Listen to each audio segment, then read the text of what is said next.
말씀 받습니다. 다 일어나셔서 하나님 말씀 시편 9장 1절 2절 시편 9편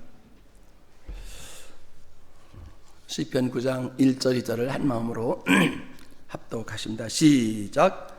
주님, 나의 마음을 다 바쳐서 감사를 드립니다. 주님의 놀라운 행적을 쉼없이 전파하겠습니다. 가장 높으신 주님, 내가 주님 때문에 기뻐하고 즐거워하며 주님의 이름을 노래합니다. 아멘. 앉으시기 바랍니다. 한 번 더 기도하죠. 귀하신 하나님 고맙습니다. 하나님의 말씀 들고 섰습니다. 하나님, 성령으로 감동으로 기록된 말씀이기 때문에 주의 영으로 풀어주시기 원합니다. 종의 입술과 생각도 지켜주옵시고 우리 모두 한 마음으로 말씀의 깊이를 깨닫고 감격하는 시간 되도록 인도하옵소서. 의탁하고 좋으신 예수님의 이름으로 기도하옵나이다. 아멘. 우리는 지금까지 살아오면서 참 많은 여러 가지 테스트를, 시험을 받습니다. 초등학교, 중학교, 고등학교, 대학교, 대학원, 여러 가지, 심지어는 라이센스, 이런 것도 다 시험 보잖아요. 근데 전혀 모르는 거 틀렸으면 억울하지도 않아요. 그쵸? 나 그거 진짜 몰랐어? 그럼 되는데, 아는데 틀렸다. 아는데 틀리면 세상을 왕짜증나. 이거 내가 뻔히 아는 건데 왜 틀렸지? 그래요. 신앙생활도 그렇다고 봅니다. 전 지금 하나님을 기쁘시게 하려면, 하나님 기쁘시게 하는 여러 가지 시리즈로 지금 3번째 하고 있습니다. 믿음이 없이는 하나님 기쁘시게 못한다. 근데 알잖아요. 그러면 하나님이 누군가에 대해서. 나는 왜 하나님을 기쁘시게 해야 되나? 왜? 어떻게 기쁘시게 할까? 우리는 그런 것들을 우리는 조금 더 소상히 고민해보고 생각해봐야 되는데, 지나고 보면 그때 그렇게 하면 하나님 기쁘시게 할 건데, 뻔히 아는 것들이 틀렸을 때 그때 우리는 참 스스로가 아이고 짱구 왜 이래 그러진단 말입니다. 그래서 말씀을 늘 상고해야 돼요. 또 깨달아야 되고, 또 다짐해야 되고, 입으로 자꾸 시인해야 되고, 암송하고 써야 되고, 들어야 되고. 요한계시록 1장 3절에 이언의 말씀을 읽는 자와 듣는 자들과 그 가운데 기록한 그 지키는 자들이 복이 있다. 여러분, 솔직히 여러분 수십 년 믿었으면 설교에 대해서 하는 분 못지않게 여러분들도 단 대갑니다. 근데 많이 아는 것들이에요. 하나님을 기쁘시게 할 이유가 뭘까? 지난주에 설교의 마무리를 조금 약하게 한 것 같아서 고린도후서 9장 5장 9절에 보면, 그러므로 우리가 몸 안에 있든지 몸 떠나 밖에 있든지 우리가 바라는 것은 주님을 기쁘시게 해드리는 것입니다. 주님을 기쁘시게 해드리는 것이 우리의 사명이에요. 하나님을 아버지라고 불렀다면 자녀이기 때문에 마땅히 어떤 신적 존재를 떠나서 내가 오늘 예수 믿고 이 자리에 있다는 자체만으로도 너무 감격해서 늘 하나님 앞에 어떻게 기쁘게 할까요? 여러 가지 각자 은사대로 섬기의 방법대로 할 수 있습니다.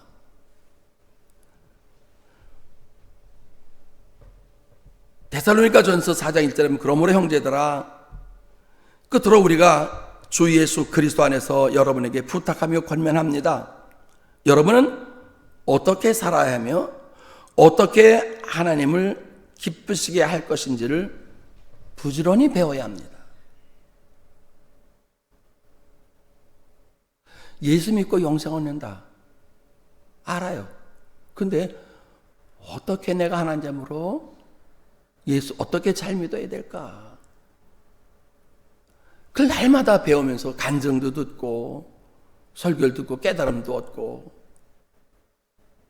그게 신앙생활의 가장 중요한 원동력이 되어야 합니다. 이미 6가지 말씀드렸습니다. 히브리서 11장 6절에 믿음이 없이 하나님을 기쁘시게 못한다. 그 믿음으로 한다는 것이 뭘까? 진짜 내가 찬송하는 것도 믿음으로, 기도하는 것도 하나님 들으실 줄 믿는 믿음으로, 내가 드리는 예물 드리는 것 받으실 만한 진짜 하나님, 여기 눈물과 땀과 사랑 담겼어요. 나 정말 주님 너무너무 사랑해서 헌신하고 봉사하는 모든 것들이 정말 하나님 기쁘시게 하는 믿음이 있어야 상달된단 말이에요.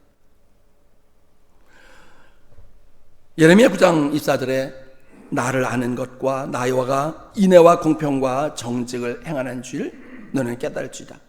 나는 이 일을 기뻐하노라. 하나님의 은혜를 깨닫고 정직하게 살고 진실하게 살고 바른 신앙생활 하려고 몸부림치는 그 자체를 하나님은 기뻐하신다는 거죠. 아무리 우리가 의롭게 예수 믿고 예수의 보혈을 십자가 성호를 긋고 예수의 피를 바르고 성찬을 주의 만찬을 참여하고 다 했다고 해서 우리가 의로워지느냐? 안 돼요. 그걸 통해서 참 깨달아지고 다듬어가고 또 지켜가고 결심하는 거죠.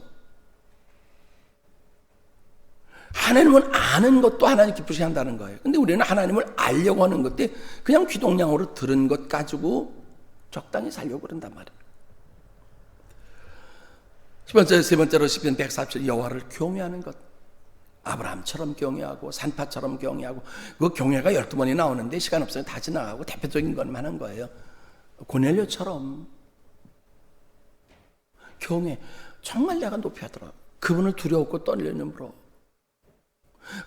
감히 아버지라 부를 수 없는, 만날 수 없는, 만나주지도 않는, 상상할 수 없는 그분을 내가 나의 왕으로, 그의 자녀로, 그의 백성으로 선택받은 것에 대한 감격이 끊이지 않나.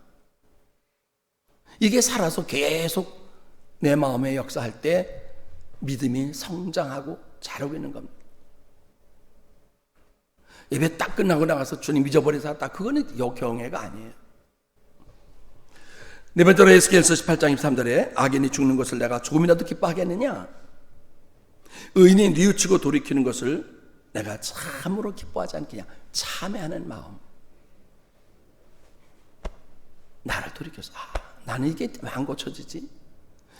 내가 참 입술이 날 참 안 돼. 난 손버릇이 참 나빠. 내 마음의 음욕이 안 떠나.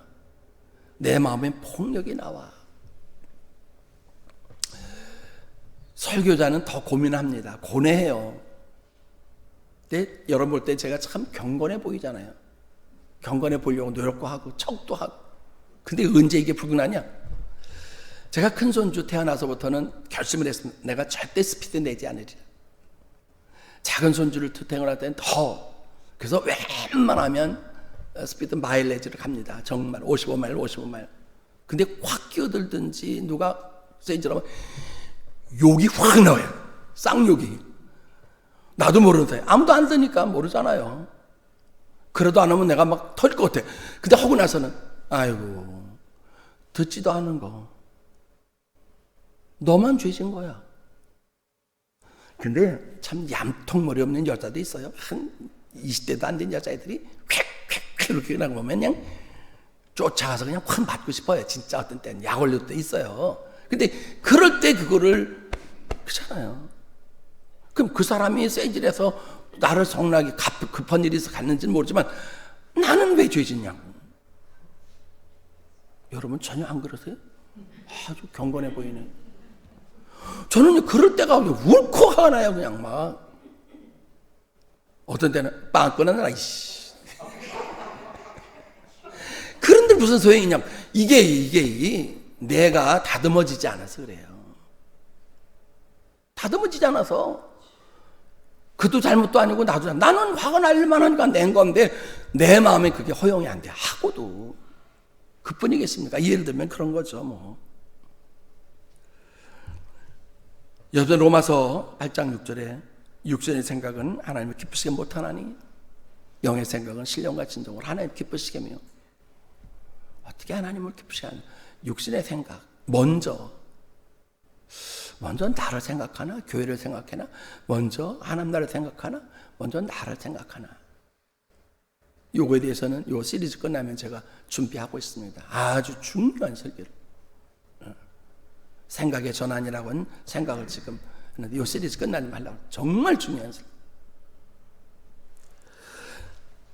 자, 오늘 보면, 오늘은 학개서 1장 8절에 보면 하나님께서 우리에게 요구하는 것은 물질의 크기가 아니라 정성스러운 성전 건축을 할 때 기뻐하셨다.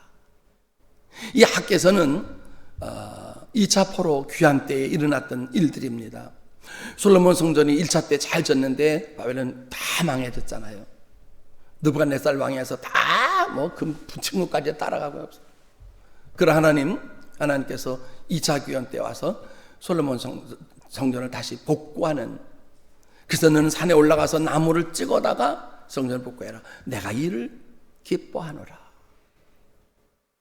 아니, 하나님이 거하실 초소를 다시 만드는데 얼마나 기뻐하겠습니까? 그런 면에는 저는 아주 정말 평생 죄인 같은, 어떡하다 체육관은 시작해놓고 못해서 30년 동안 내가 아주 먹이지다 못해 아주 교회에서 말도 못하고 내 의견도 말아 못하고, 어떤 분은 목사님 은퇴하기 전에 끝내야죠. 아니, 이게 내 건물이야. 심정규가 돈을 받기를 해.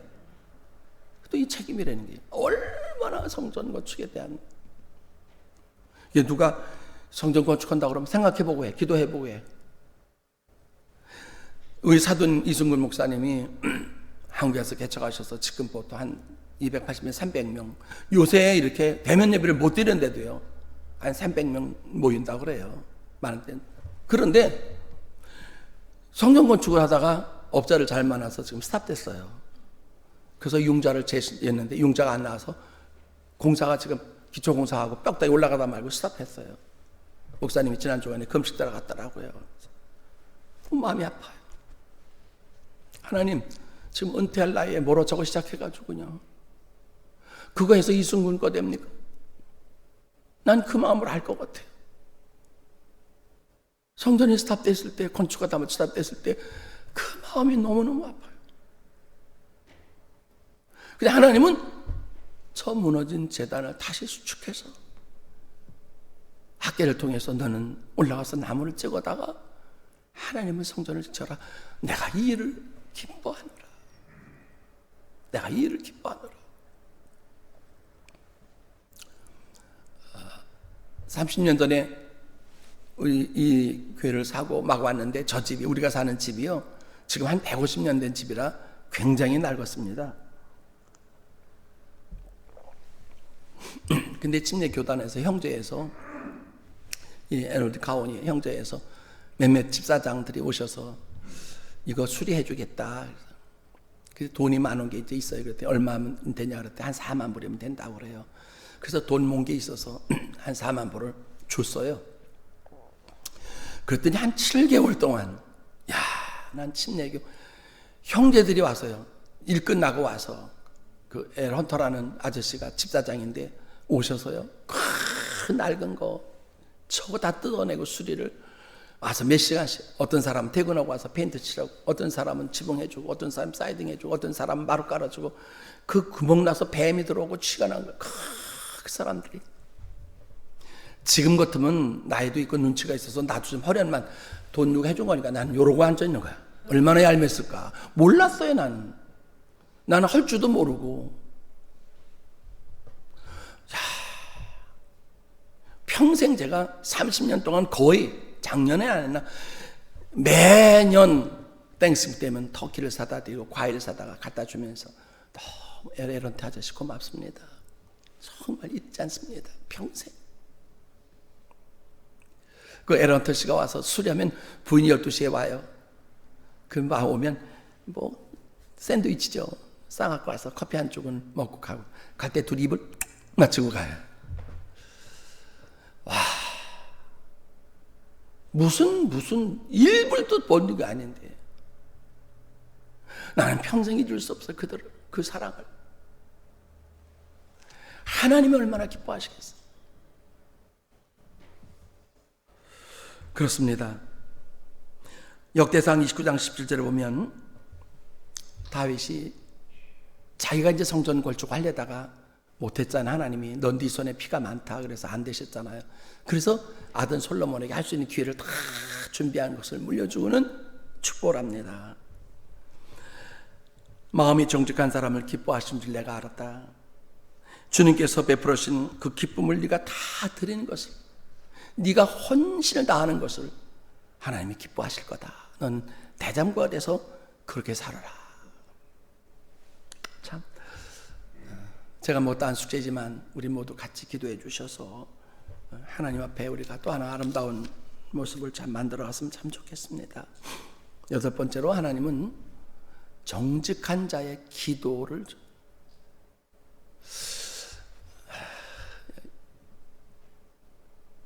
참 대표 기도 하신 분들은요, 오늘 하필 대표 기도 개인을 지정하는 거 아닙니다. 기도를 길게 안 하면 좋겠어요. 설교자가 부담되고요. 기도는 짧게 하면 좋아요. 또 두 번, 기도에는 문학적인 표현이나 성경 인용 안 해도 괜찮아요. 하나님, 구원받을 수 있는 백성으로 삼으시고 부르셔서 감사합니다.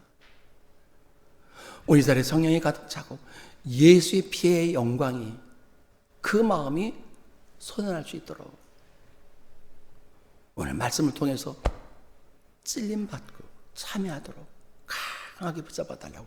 That's it.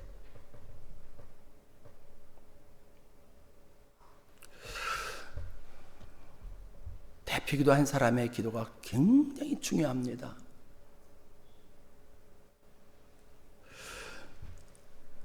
잠언 15장 8절에 보면 악한 사람의 제사는 주님께서 역겨워하셔도, 오늘 개역성경에는 역겨워한다고 그랬어요. 정직한 사람의 기도는 기뻐하신다.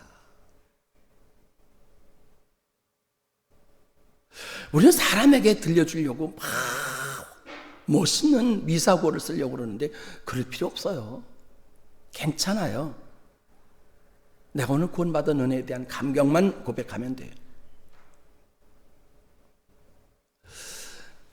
이렇게 강단에서 이제 사회 보다 보면요, 목회하다 보면 대표기 나와서 하나님 오늘 봉사위원들과 무슨 뭐 여기 친교하신 분과 헌신한 분들 다, 그건 개인 기도할 때 하면 돼요. 이 대표 기도는 죄에 대한 용서, 하나님의 사랑에 대한 감격, 은혜를 다시 한번 충만하면 된다. 그것만 하면 돼요.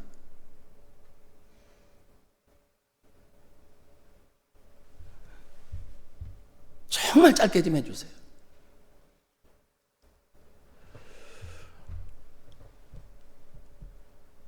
사도행전 8장 21절에 보면 베드로가 시몬이 그 성령을 살려고 그러니까 너는 너와 함께 망할 거다. 네가 성령을 돈 주고 살려고 그러냐? 조주를 해요. 그게 악한 자의 기도죠. 악인의 제사는 기뻐하지 않는다.